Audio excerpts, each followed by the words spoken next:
मोक्षमार्गस्य नेतारं भेत्तारं कर्मभूभृतां ज्ञातारं विश्वतत्त्वानां वन्दे तद्गुणलब्धये। हम सभी लोग चतुर्थ अध्याय में ऊर्ध्वलोक में जो देवों की स्थितियां हैं उनके बारे में जान रहे थे।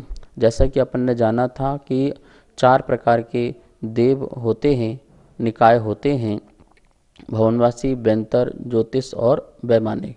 इन सभी के अपन ने तीसरे नंबर सूत्र में प्रभेद भी पढ़े थे कि भवनवासी जो हैं वो 10 प्रकार के होते हैं, बेंतर जाति के जो देव होते हैं वो 8 प्रकार के, ज्योतिष जो होते हैं वो 5 प्रकार के, और जो वैमानिक जो देव होते हैं वो 12 प्रकार के।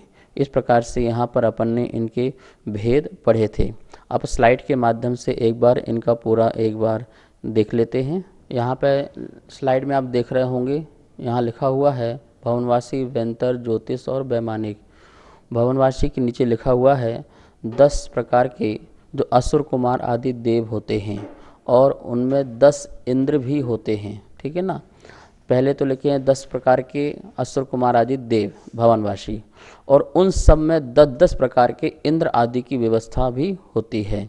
और फिर लिखा है बेंतर, बेंतर आदि में लिखा हुआ है 8 किन्नर आदि जो हैं वो 8 प्रकार के बेंतर होते हैं, और उनमें 8 इंद्र आदि की व्यवस्था होती है। 10 इंद्र आदि की व्यवस्था नहीं होती है, उन सब में 8-8 होती है। वो कौन कौन से होते हैं वो आगे आने वाला सूत्र है उसमें हम आपको बताएंगे।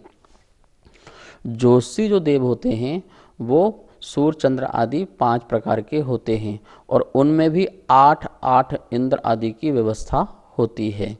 जो वैमानिक जो देव हैं वो 2 प्रकार के हैं, यहाँ पे लिखा है आप देख रहे होंगे 2 प्रकार के हैं, कल्पोपन्न और कल्पातीत। जो कल्प में उत्पन्न होते हैं 16 स्वर्ग आदि में उत्पन्न होते हैं, और कल्पातीत जो 16 स्वर्ग के बाद उत्पन्न होते हैं वो कल्पातीत कहलाते हैं। तो वैमानिक देव में क्या व्यवस्था है, तो वैमानिक देव में आप व्यवस्था देख रहे हैं कि इसमें 12 इंद्र होते हैं। कितने इंद्र होते हैं? 12 प्रकार के स्वधर्म आदि जो हैं 12 प्रकार के इंद्र होते हैं, और उनमें भी 10-10 प्रकार के इंद्र आदि की व्यवस्थाएं होती हैं। और जो कल्पातीत है उसमें किसी प्रकार की ना 10 प्रकार के इंद्र होते हैं और ना ही ये जो 12 प्रकार के जो इंद्र हैं वो होते हैं, क्योंकि वहाँ पर प्रत्येक देव जो है वो अहमिंद्र है। आप नेक्स्ट स्लाइड में देख रहे हैं, यहाँ पर लिखा हुआ है कल्पोपन्न और कल्पातीत। इन दोनों की क्या विशेषता है? इंद्र सामानिक आदि भेद सहित होना।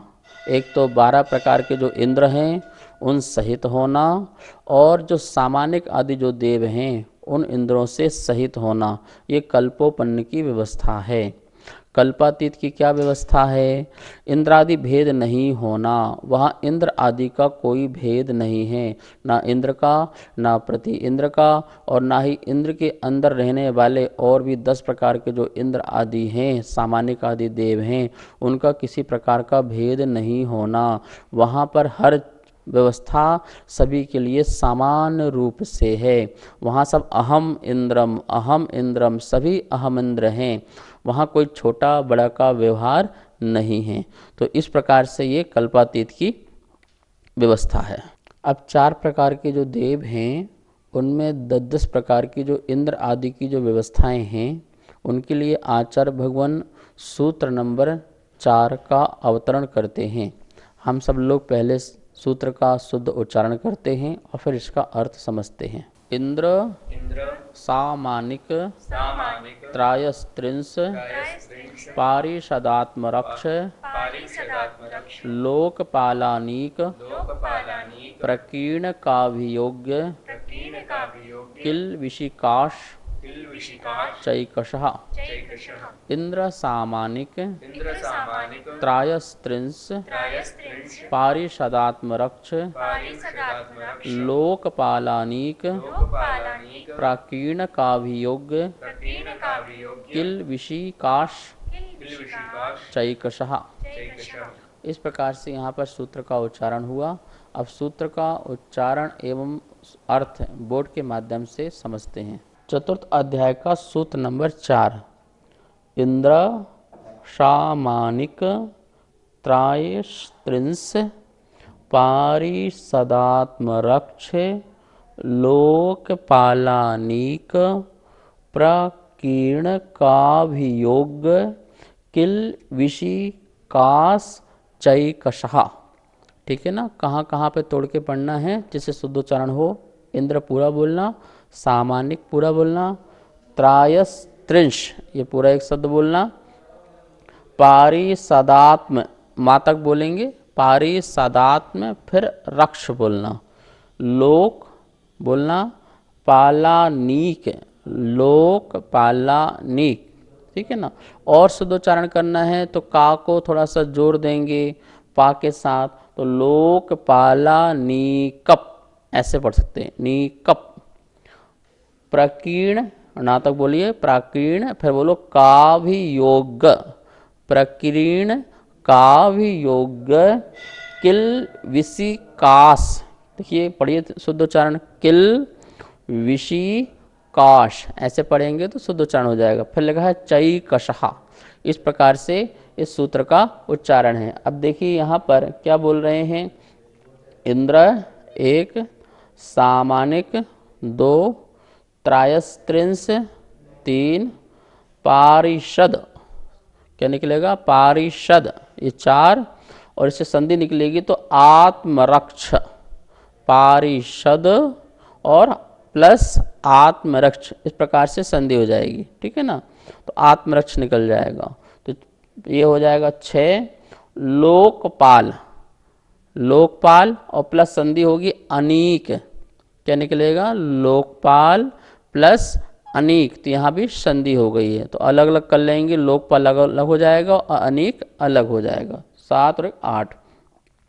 फिर निकलेंगे प्रकीर्ण, क्या निकलेगा, प्रकीर्ण, और फिर आएगा आभियोग, प्रकीर्ण आभियोग, पहला था इंद्र, दूसरा सामानिक, तीसरा त्रायस्त्रिंश, चौथा पारिषद, पांचवा आत्मरक्ष, छठवा लोकपाल, सातवा अनीक, आठवां प्रकीर्ण, नौवां आभियोग, कौन से जाति के देव, आभियोग, और 10वां है किलविसिका, किलविसिक, किलविसिक जो है 10वां नंबर का है। फिर संधि निकलेगी चाह, चा एक सहा, चा मतलब होता है और, एक सहा मतलब प्रत्येक के, प्रत्येक निकाय के, किसी निकाय के, 4 निकाय पढ़े अपन ने, भवनवासी, वेंतर, ज्योतिष और वैमानिक, ये 4 निकाय हैं। बोल रहे हैं एक सहा, प्रत्येक निकाय के ये 10-10 प्रकार के इंद्र होते हैं, इंद्र आदि होते हैं, ये 10-10 प्रकार की व्यवस्थाएं होती हैं। जैसे एक राजा के पास व्यवस्था होती है, मंत्री होता है, पुरोहित होता है, उसके पास एक उपाध्याय होता है, समझाने वाला व्यक्ति होता है, परिषद में बैठने वाले सभापति होते हैं, सेनापति होते हैं, अनेक प्रकार की सेना आदि होती है। तो ऐसे ही सारी व्यवस्था जो है वो देवों में भी होती है। तो जो 4 प्रकार के जो निकाय हैं, चैकशः लिखा ना, चा एकशः, एकशः प्रत्येक निकाय के इंद्र, सामानिक, त्रायस्त्रिंश, पारिषद, आत्मरक्ष, लोकपाल, अनीक, प्रकीर्ण, आभियोग और किलविसिक, इस प्रकार से ये जो हैं 10-10 प्रकार के इंद्र आदियों की व्यवस्था होती है। यहाँ अपन ने इस सूत्र का अर्थ समझा। पहला भेद है इंद्र। इंद्र उसे कहते हैं जो आज्ञा और प्रभुता, ऐश्वर्यशाली हो, अपने मंडप का सर्वा अधिकारी हो और जो सभी को आज्ञा देने में निपुण हो। अणिमा आदि, गरिमा आदि, लघिमा आदि जो गुण आदि रिद्धियाँ हैं उनमें वह विशेषता से शोभता हो, इस प्रकार से वह इंद्र कहलाता है।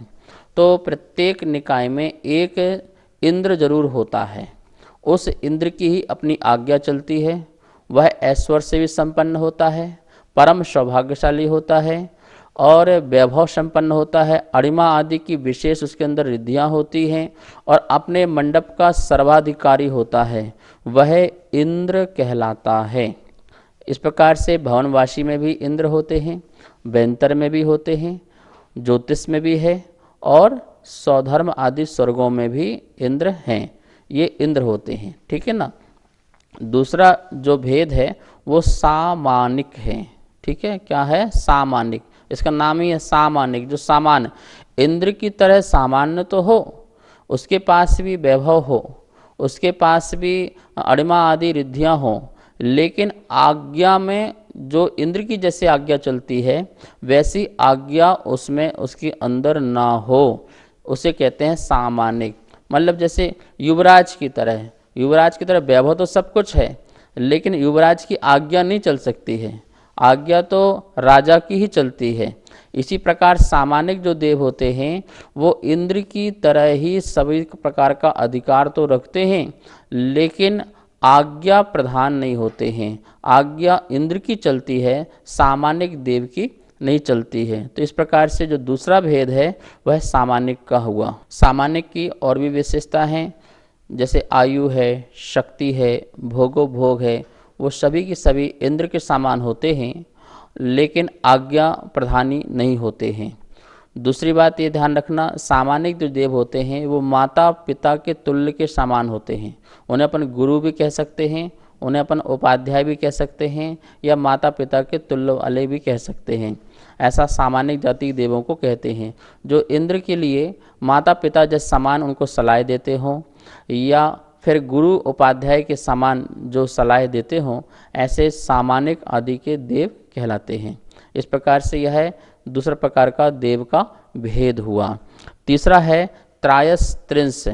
त्रायस्त्रिंश इसका नाम इसलिए पड़ा क्योंकि उनकी सभा में 33 ऐसे देव होते हैं जो मंत्री का काम करते हैं।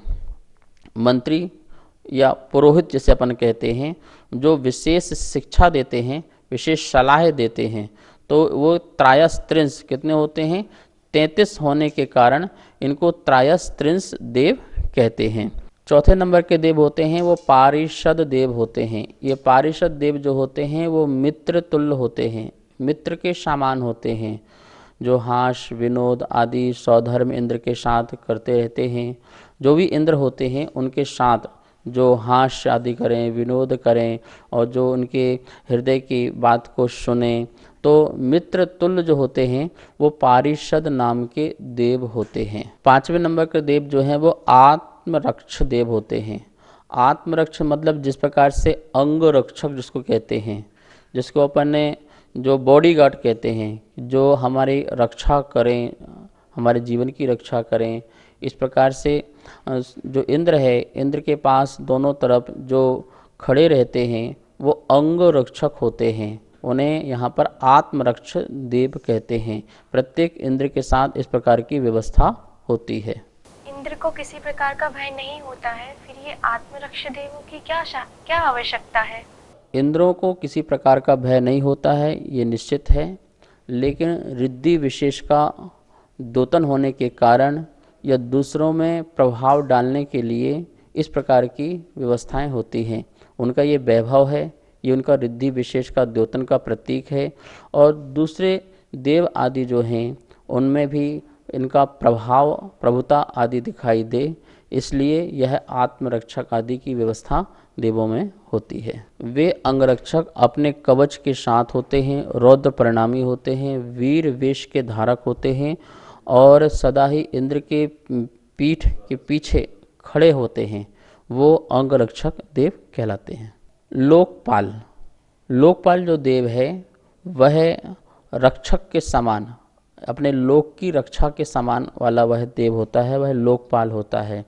जैसे राजा का लोकपाल होता है सेनापति, तो सेनापति क्या करता है? अपने जो राज्य की रक्षा के लिए सदा ही तत्पर रहता है। ऐसा वो सेनापति का काम करने वाला वो लोकपाल, जो चारों दिशाओं में एक एक लोकपाल की व्यवस्था होती है, वो अपने लोक की, अपने राजा की और अपने देश की, अपने राज्य की क्या करते हैं? रक्षा करते हैं। वो लोकपाल जाति के देव कहलाते हैं। अनेक जाति के जो देव होते हैं वो सेना आदि में विभक्त होते हैं। जिस प्रकार 7 प्रकार की सेना होती है, वो देव भी इसी प्रकार के सेना आदि के विभाग में विभक्त होते हैं। 7 प्रकार की सेना आप जानते हैं, जैसे कि हाथी, घोड़ा, बैल, रथ, गंधर्व, नर्तकी, और इस प्रकार से पदादि, ये 7 प्रकार की सेना होती है। जब सेना युद्ध आदि में जाती है तो इसकी व्यवस्था होती है, पहले हाथी है, फिर घोड़ा है, फिर बैल है, फिर पद सेना है, पैदल चलने वाली सेना है, उसके बाद गंधर्व सेना है, और फिर नृत्य करने वाली, और उसके लास्ट में रथ जिसमें राजा आदि होता है। तो इस प्रकार से ये पदादि सेना होती है, 7 प्रकार की होती है, और ये 7 प्रकार की पदादि सेना का जो कार्य करते हैं वो अनेक जाति के देव कहलाते हैं। जब राजा इंद्र जो है चलता है, कहीं जाता है, जैसे समोषण आदि में भी आना हो, तो उस प्रकार से उसकी सेना जो है साथ साथ चल रही है, ये उसका वैभव है, ये उसकी अपनी संपदा है, ये उसका अपना रिद्धि वैभव है। तो अनेक जाति के देव का काम यही होता है, 7 प्रकार की सेनाओं में विभक्त होना। प्रकीर्णक जाति के जो देव होते हैं, प्रकीर्ण मतलब जो बिखरे हुए, प्रकीर्ण का अर्थ क्या होता है, बिखरा हुआ, जो बिखरे हुए हैं। जैसे नगरवासी लोग हैं, यहाँ मोहल्ला अलग है, वहाँ का मोहल्ला अलग है, यहाँ के लोग अलग हैं, वहाँ के लोग अलग हैं। तो जो नगरवासी की तरह, पुरजन की तरह, नगर में रहने वाले लोगों की तरह, देशवासी लोगों की तरह जो निवास करते हैं, रहते हैं, उन्हें प्रकीर्णक देव कहते हैं। जो इंद्र का जो विमान होता है, उस इंद्र के विमान की दिशा और विदिशाओं में जो बिखरे होते हैं, दिशाओं के साथ साथ जो विदिशाओं में बिखरे हुए उनके विमान होते हैं और वो रहते हैं, उनका जो स्थान रहने का होता है या भवन आदि होते हैं, जिस प्रकार से जो देव में जो व्यवस्था वो लगा लेना, तो वो प्रकीर्णक कहलाते हैं। प्रकीर्ण मतलब बिखरा हुआ जो है वो प्रकीर्णक कहलाते हैं। तो ऐसे जो देव बिखरे हुए हैं, नगर की तरह, नगर में रहने वाले, जनपद की तरह रहने वाले, इस प्रकार के जो देव की व्यवस्था होती है वो प्रकीर्ण जाति के देव की व्यवस्था होती है। 9वें नंबर के जो जाति के देव हैं वो आभियोग जाति के देव कहलाते हैं। आभियोग जाति के देव जो दास दासी आदि का जैसा काम करते हैं, जो राजा के जिस प्रकार दास होते हैं, दासियां होते हैं, इसी प्रकार से देवों में भी यह व्यवस्था है दास दासी की, अथवा वाहन आदि बनने की। उनको कहीं जाना हो तो किसी प्रकार का वाहन बनना हो, सवारी उनकी करनी हो उनको, तो इस प्रकार से यह इस प्रकार का कार्य करते हैं, जो जैसे हम बोलते हैं जिसको नौकर चाकर आदि। तो इसी प्रकार से आभियोग जाति के देव भी होते हैं। यदि उनको हाथी बनना है, हाथी में बैठ के जाना है, मोर में बैठ के जाना है, तो वो वाहन आदि भी बन जाते हैं, वाहन को खींचने आदि का भी काम करते हैं। और इसी प्रकार से उनकी सेवा में भी सदा तत्पर रहने वाले जो हैं जीव हैं, देव हैं, वो आभियोग जाति के देव कहलाते हैं। 10वें नंबर के जो देव होते हैं वो किल्विष नाम के देव होते हैं। किल्विष जाति के जो देव होते हैं जो नगर की सीमा में रहते हैं, नगर से दूर नगर की सीमा में रहते हैं, जैसे हम लोग चांडाल आदि कहते हैं, जैसे चांडाल जाति के लोग होते हैं।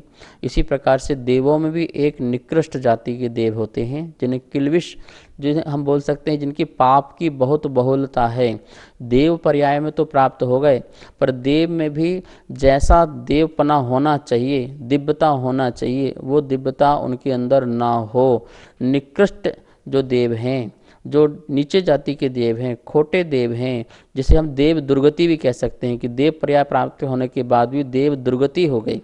मनुष्य प्राप्त किया, पर मनुष्य प्राप्त होने के बाद भी जो उच्च सम्मान को प्राप्त न हो पाए, उच्च गोत्र को प्राप्त न हो पाए, उच्च कुल को प्राप्त न हो पाए, जैसे सुख साधन वैभव आदि की प्राप्ति न हो, बस मनुष्य में वह मनुष्य जाति का कहलाया, लेकिन सारे कार्य जो हैं उसके पशुवत चल रहे हों, निकृष्टता के काम चल रहे हों, तो वह नाम का मनुष्य कहलाता है। ऐसे वो देव भी वो नाम मात्र का देव है, जो नगरों के सीमा के बाहर रहने वाले होते हैं और पाप की बहुत बहुलता उनकी होती है, जिसके कारण वह इस प्रकार के देव पर्याय को प्राप्त होते हैं। उन्हें किल्विषिक जाति के देव कहते हैं। नमोस्तु आचार्य श्री। एक ही निकाय में इंद्र, सामानिक आदि 10 प्रकार के भेद किस प्रमाण से सिद्ध होते हैं, कृपया स्पष्टीकरण करें। नमोस्तु आचार्य। देवगति नाम कर्म का जो उदय है, नियम से पुण्य प्रगति है, और इस पुण्य प्रगति के उदय से सभी देव कहलाते हैं। लेकिन इसके साथ साथ एक विशिष्ट और भी पुण्य प्रगतियों का रसोदय होता है और फल का उदय होता है, जिसके कारण इस प्रकार से कोई इंद्र, कोई सामानिक, कोई त्रायस्तेंस और कोई पारिषद, कोई आत्मरक्ष, इस प्रकार के भेद और प्रभेद पड़ जाते हैं। देवगति पुण्य प्रगति का उदय होने से सभी देव तो कहलाते हैं, लेकिन जो विशिष्ट पुण्य प्रगतियां हैं उनका भी रस भाग वहाँ पर पाया जाता है उन प्रकार के जीवों में, जिसके कारण सबका वैभव या कार्य या शैली अलग अलग हो जाती है। इसलिए वहाँ पर इस युक्ति से इस आगम प्रमाण से उनमें भेद प्रभेद बन जाते हैं।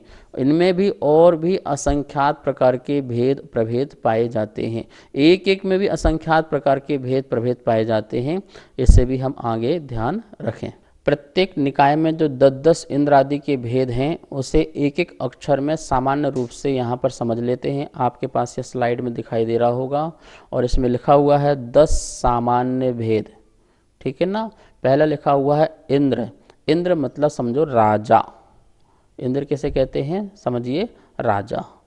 सामानिक जो उस राजा की सभा में पिता गुरु उपाध्याय आदि का कार्य करें, जो आध्यात्मिक शिक्षाएं भी दें, इस प्रकार से वह सामानिक गुरु हो गए, ठीक है, गुरु के समान हो गए। राजा हो गया इंद्र, सामानिक हो गया गुरु उपाध्याय, ठीक है। त्रयस्त्रिंश जो है वो मंत्री है, राजा का मंत्री, ठीक है ना, या पुरोहित भी उसे कह सकते हैं, जो शिक्षा देता है, राजनीति की शिक्षाएं देता है, जो बुद्धिमता देता है। इस प्रकार से बुद्धिशाली जो होता है वह मंत्री होता है, उसे त्रयस्त्रिंश कहते हैं, और ये 33 होते हैं। परिषद जो है सभा सदस्य, जो उस राजा के जो सभा सदस्य जो होते हैं वो परिषद होते हैं, वो मित्र तुल्य होते हैं, तो वो परिषद हैं। और फिर हैं आत्मरक्षक, अंग रक्षक, जो अंग रक्षक हैं वो आत्म रक्षक हैं। सारी की सारा जैसे आप टीवी आदि के माध्यम से व्यवस्थाएं देखते हो राजा आदि की, वही व्यवस्था उन देवों में है। लोकपाल जो कोतवाल है, जो सेनापति है वो कोतवाल कहलाता है, जो बलशाली हो, ठीक है ना। और अनेक जो 7 प्रकार की जो सेनाएं आदि होती हैं, जो हमने आपको बताया, वो 7 प्रकार की सेना वो अनेक जाति के देव होते हैं। प्रकीणक जो नगरवासी की तरह रहने वाले होते हैं। प्रजाजन जो होते हैं वो प्रकीणक जाति के देव होते हैं। आभियोग जो हाथी घोड़ा आदि बनकर के जो कार्य करते हैं या दास दासी का कार्य करते हैं, वो जो है प्राकीणक जाति के देव होते हैं। और अंतिम किल्विषिक जाति के जो देव हैं, जो सीमा के बाहर रहते हैं, नगर के सीमा में रहते हैं, वो चांडाल आदि जो देव होते हैं वो किल्विषिक जाति के देव होते हैं। इस प्रकार से ये 10 प्रकार के जो भेद हैं इंद्रादियों की, वो चारों प्रकार के निकायों में होती हैं। जो भवनवासी और व्यंतर आदि हैं, उनमें जो व्यंतर है और ज्योतिष हैं, उनमें 8-8 प्रकार के होंगे। 2 कम कौन से होंगे तो आगे सूत्र में आचार्य भगवान इसको बताएंगे। अभी शेष इस बात को यहाँ पर समझें। इस प्रकार से अपन ने यहाँ पर आज देखा कि आचार्य भगवान ने बताया कि 4 प्रकार के जो निकाय हैं उनमें भी राजा, मंत्री, अंगरक्षक, लोकपाल आदि की व्यवस्था होती है। ये सभी के सभी हमारे जो कर्म हैं उन कर्मों का फल है। कौन किस कर्म का कैसा फल भोग रहा है, एक राजा के रूप में भोग रहा है देव पर्याय में भी, एक मंत्री के रूप में भोग रहा है, एक पुरोहित के रूप में। इस प्रकार से ये हमारे कर्मों का ही फल है, कर्माधीन व्यवस्था है, इस बात का ध्यान रखना। और ये कर्माधीन जो व्यवस्था है, इससे हमारा आगे का जो भाव है, आगे की जो पर्याय हैं वो भी आगे की चलती हैं। जैसे हम कर्म का उदय आ रहा है, उस समय होने वाले परिणामों से कर्म बनते हैं और फिर हम आगे के भवों की तैयारियां प्रारंभ करते हैं। इस पुण्य की जो प्रगतियां हैं, इन पुण्य के फलों की जो प्रगतियां हैं, वो सब की सब पर हैं, ऐसा जान करके स्वामी कैसे जानना है, इस पर्याय में भी हमको नहीं फंसना है, इस सुख साधन भी हमको नहीं फंसना है, इसका ध्यान हमको रखना है। अब यहाँ पर 10 प्रकार के भेद हो चुके हैं। अब आगे और व्यवस्थाएं सूत्रों की होंगी, उससे अपन कल देखेंगे। आज यही क्लास संपन्न करते हैं। जावाणी के ज्ञान से सूझे लोकालोक, सोवाणी मस्तक धरो सदा देत हो धोख। हे जिन वाणी भारती तो हे जपो दिन रे, जो तेरा शरणा धरे सो पावे सुख चैन। सभी को बहुत बहुत मंगल आशीर्वाद। नमोस्तु आचार्य श्री। सभी को सादर जय जिनेन्द्र। हमारे पास तत्वार्थ सूत्र के प्रथम अध्याय की पुस्तक छपकर आ चुकी है, जिसमें चित्रों और स्लाइडों के माध्यम से सरलीकरण करके अर्थ समझाया हुआ है, जो आचार्य श्री के श्रीमुख से समझाया गया है। और जो भी महानुभाव इस तत्वार्थ सूत्र की प्रथम अध्याय की पुस्तक को मंगवाना चाहते हैं एवं द्वितीय एवं तृतीय अध्याय की पुस्तकों को छपवाना चाहते हैं, वो नीचे दिए गए नंबर पर संपर्क करें। एवं जो भी पुण्यार्जक बनना चाहते हैं वो भी नीचे दिए गए नंबरों पर संपर्क करें। धन्यवाद। जय जिनेन्द्र।